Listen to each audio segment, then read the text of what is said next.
आता हरभऱ्याच्या सरासरी दर पातळीमध्ये आपल्याला मागच्या 2 आठवड्यात काहीशी सुधारणा पाहायला मिळाली। हरभऱ्याचा जो बाजारभाव आपल्याला 5,000 रुपयांच्या कमी दिसत होता तो आता 5,000 रुपयांचा टप्पा पार करून काहीसा पुढे सरकला।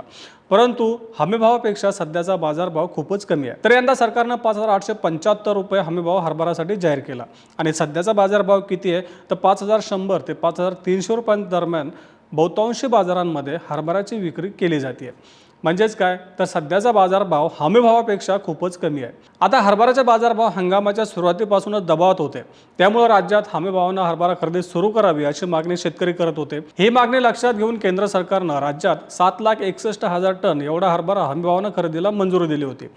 आता हे खरेदीचं उद्दिष्ट तसं पाहिलं तर काहीसं अधिक दिसत होतं, परंतु उत्पादनाचा जर आपण विचार केला तर त्या तुलनेमध्ये 25% एवढं उद्दिष्ट देण्यात आलं होतं। आता इथं पेच निर्माण झाला होता, एक तर उद्दिष्टही संपलं होतं आणि कालावधी संपला होता।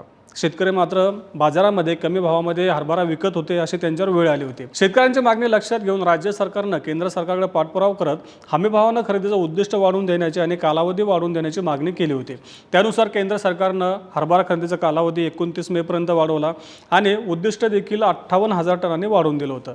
परंतु हे वाढवलेलं उद्दिष्ट खूपच कमी होतं, कारण बाजारामध्ये मोठ्या प्रमाणात हरभऱ्याची आवक आजही सुरू आहे।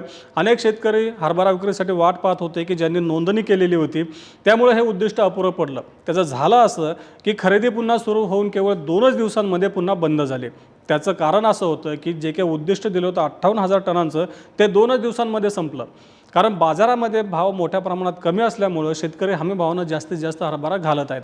आता पुन्हा हरभरा खरेदीचं उद्दिष्ट वाढवून द्यावं अशी मागणी शेतकरी आणि खरेदीदार संस्थांनी केलेली आहे।